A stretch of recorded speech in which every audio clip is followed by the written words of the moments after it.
Good morning and praise the Lord. सलाम आप सभी को जो हमारे संग आज की सुबह फिर से जुड़े हैं। आपने समय निकाला है हमारे संग जुड़ने के लिए, हम इसके लिए आपका धन्यवाद करते हैं। हम भी इस उम्मीद के साथ आए हैं कि आज फिर खुदा का वचन मुझसे और आपसे बात करेगा। Good morning and praise the Lord and thank you so much for joining.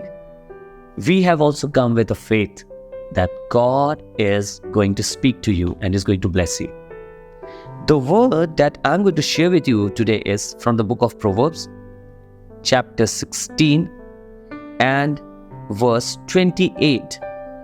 नीति वचन 16 उसकी 28वीं आयत। क्या लिखा है यहाँ पे? लिखा है, टेढ़ा मनुष्य बहुत झगड़ों को उठाता है। टेढ़ा मनुष्य बहुत झगड़ों को उठाता है और कानाफूसी करने वाला परम मित्रों में भी फूट करा देता है। आपको याद है ना कि हम लोग जब कल बात कर रहे थे तो हम बोल रहे थे कुछ ऐसे लोग हैं जो आग लगा देते हैं, सारे रिलेशनशिप्स खत्म हो जाते हैं। अब आप अपने मित्र से बात नहीं कर रहे। देखिए क्या लिखा है, टेढ़ा मनुष्य बहुत झगड़ों को उठाता है। जो मनुष्य टेढ़ा है, आप उसके घर में, उसके चौगिर्द, उसको मोहल्ले में, गली में सिर्फ झगड़ा ही करते देखेंगे और कुछ नहीं करेगा। वो कभी अपने पड़ोसी से झगड़ा उठा रहा है, कभी अपने घर वालों से झगड़ा उठाता है, कभी अपने रिश्तेदारों से झगड़ा उठाता है, कभी किसी और से उठाता है। You will find this person fighting all the time. बहुत आप इसे झगड़ा करते हुए ही देखेंगे। और लिखा है, कानाफूसी करने वाला परम मित्रों में भी लड़ाई करवा देता है। तुम्हें मालूम उसने तुम्हारे विषय में ये कहा था? अरे मालूम है उस दिन वो क्या कह रहा था तुम्हारे बारे में? उनके साथ बैठा था तो ऐसी ऐसी बात कर रहा था। ऐसे लोगों से सावधान रहिए। जब मैं और आप अपनी फेलोशिप बनाते हैं, जब हम और आप बनाते हैं अपनी फेलोशिप, तो उसमें ऐसे लोग रखिए जो खुदावन के डरवैये हो, जो खुदा से डरने वाले लोग हो। आपको मालूम है लोग क्या करेंगे? ये आपके घर को, आपकी जिंदगी को हमेशा सिर्फ खूबसूरत बनाने की कोशिश करेंगे, ना कि कभी उसे बिगाड़ने की। In English it is written, a froward man soweth strife and a whisperer separated chief friends. A froward man soweth strife. You know, this kind of man who is just full of evil, you will always find this person being like all the time he's in a fight.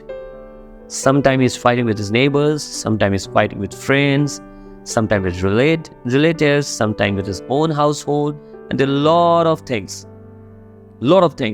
You will always see him surrounded with fights. You will see them in colonies, you will see them on road, you will see them everywhere. You will hear the voice of quarrel coming out of their house. Because these people are evil. आप उनके घर से बड़े बड़े झगड़ों की आवाज सुनेंगे क्योंकि उनके घर में झगड़ा ही वास करता है। And then it says, whisperer separate chief friends. The one who comes and quietly whispers something in your ear. What do you think? That he's on your side? No, not at all. If he can tell you about somebody, then always remember that the same guy can tell somebody about you. He can anytime and go and say that what you were saying. Be aware of these kind of people. Their lives are full of envy, their lives are full of strife, their lives are full of fighting, quarreling, standing against people and what not. I would encourage you, when you are preparing your fellowship, keep people, those who walk in the fear of God. They should be your friend, they should be your counselors, they should be the people whom you listen to. The people, those who live their lives in the fear of God.